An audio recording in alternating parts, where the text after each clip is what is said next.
Hey guys, welcome to another episode of D20 Sundays. This one is partially about the alignment system. Not completely. I'm not going to argue that with you people. It's just alignment is never a good argument. It is a bunch of logical fallacies and paradoxes that make no sense, and arguably, it's just a big waste of time to argue about it. Because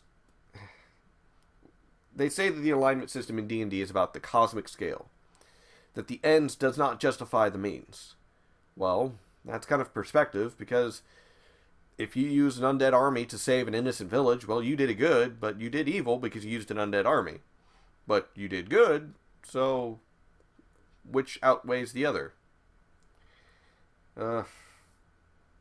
It's gray. It's all gray. Cosmic, moral, gray. It's all gray. But we're talking about the chaotics today. We're talking about the three chaotics. Chaotic good, chaotic neutral, and chaotic evil. First up is this one, because I have this one, and then I have the 5th edition right over there. Chaotic good. A chaotic good character acts on as his conscience directs him, with little regard for what others expect of him. He makes his own way, but he's kind and benevolent.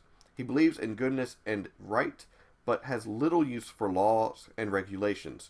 He hates it when people try to intimidate others and tell them what to do.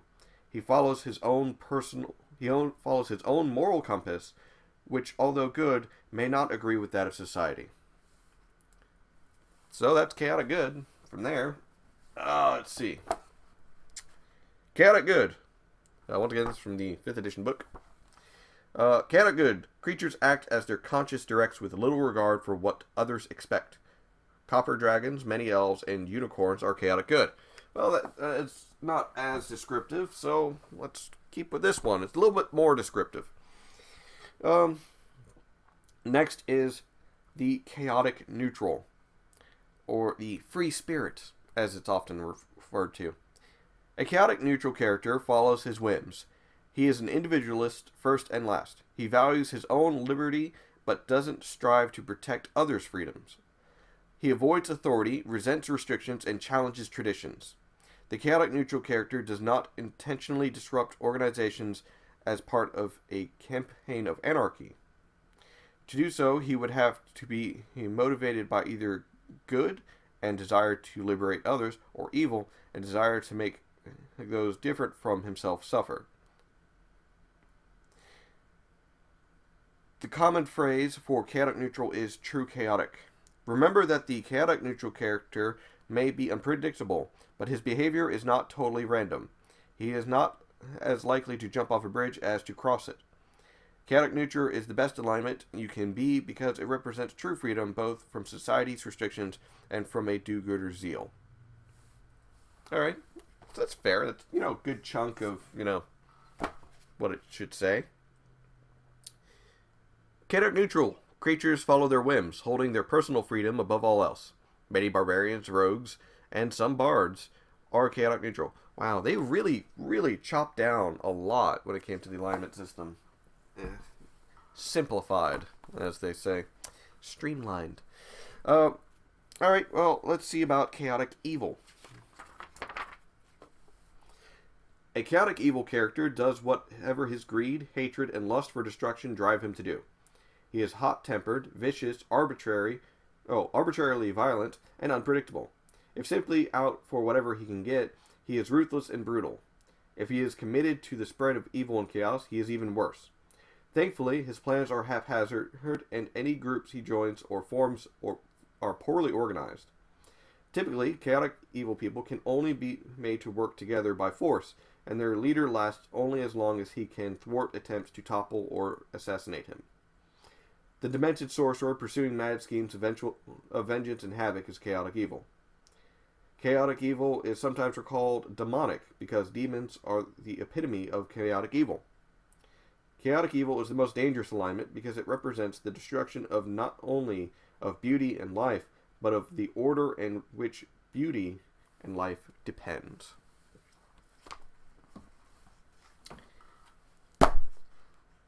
Chaotic evil. Creatures are arbitrary violence. spurred by their greed, hatred, or bloodlust. Demons, red dragons, and orcs are chaotic evil. I think I liked the older descriptions a bit more of the alignments. You know, a little bit more descriptive, a bit more meat to chew on and contemplate. Like I said, I'm not going to argue the entire alignment system because it's nothing but gray. I'm arguing the chaotics. Out of all of these, I would say the chaotic good is the only good choice. But even then, there's the chaotic part. You like your personal freedoms. You don't like being told what to do. So if someone tells you what to do, you might just do the opposite because, you know, screw you. You can't tell me what to do. Which is not helpful in a party. Really not helpful in a party. Especially chaotic neutrals. Sir, you need to disarm. You're not allowed to have weapons inside, you know, the mansion. Screw you. It's my personal freedom to have my weapons. I'm going to attack you because you tried to take my weapons. Chaotic neutral. Or as the book said, true chaotic, because... God. The problem with chaotics is that they are whimsy. They change like the wind. If the wind is blowing one way but then suddenly turns the other, you can most certainly that the chaotic party member is going to turn just the same. Chaotic neutral. Well, I'm fighting with this group and we're losing.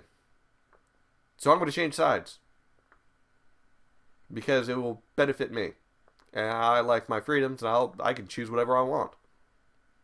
That's not helpful. That's really not helpful. And that's an extreme, okay? That's an extreme. But the problem with chaotics is that because they're not bound by any form of law or structure, because once again they are chaotic, you can only count on them either being good, evil, or insane.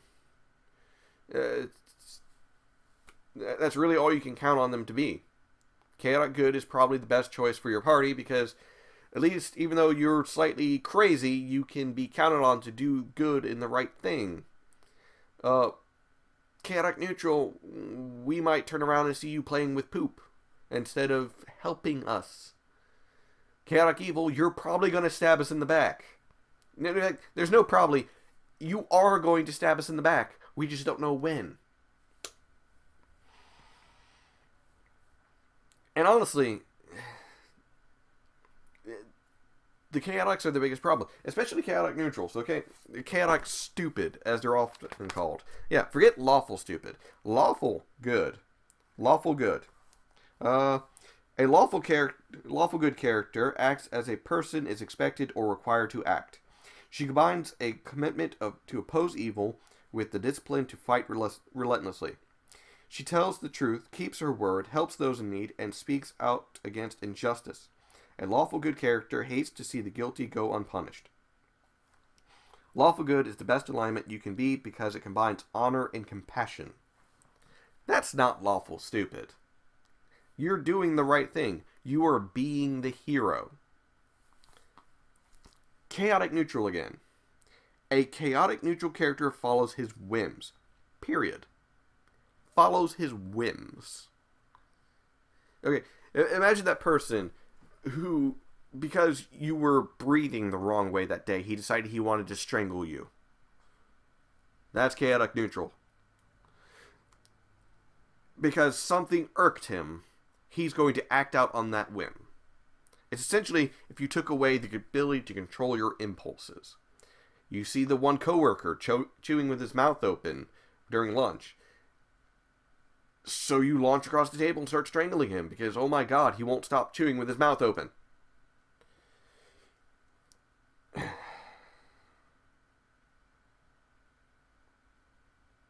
The chaotics are a problem, and best left for NPCs that oppose the party.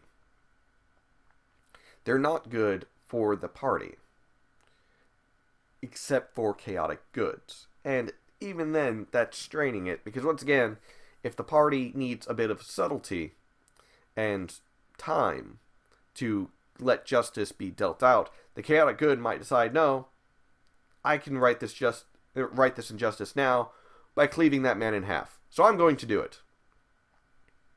Because he's not bound by laws. He's zealous for good. That can be problematic, but situational. The other two chaotics are just untrustworthy. You cannot trust them. Chaotic neutral might decide to steal from the party and leave because he can. Because he felt like it. The chaotic evil might try and slit your throats when you're sleeping because, well, he can. And he will. That's pretty much how it goes. And yeah. That's my argument for, the chaotics. If you're going to play a chaotic character, play a chaotic good. And make sure it fits with the party and fits with the campaign.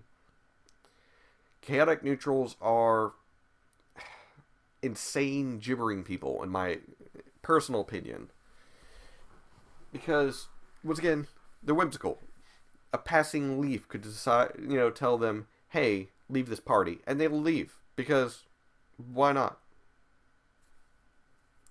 Or, the chaotic evil, he's just going to betray you. It's not a matter of if, it's when. When is he going to betray you? Is he going to betray you in the middle of a big boss fight and, betray everyone, kill all of you, and, use that as a bargaining to get more power with the bad guy? Really?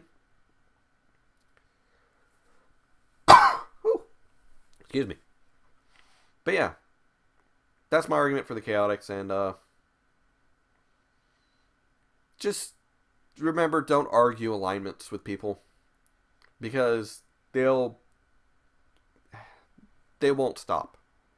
So I'm not arguing the whole alignment. I'm arguing, please make sure you're choosing the right alignment that fits with your party and the campaign.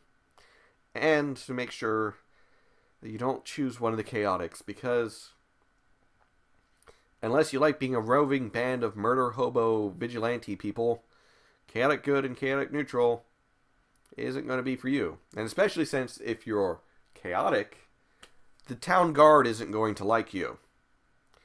If you're lawful, say lawful neutral, or lawful good, or even lawful evil, then the guard will like you because you're abiding by the law. And you might even help them. You might get jobs from them because you're abiding by the law. Versus the chaotics over there who were, shitting in people's pottery because this seems like fun. Oh. Anyways, catch you guys next time in the next D20 Sundays. Laters.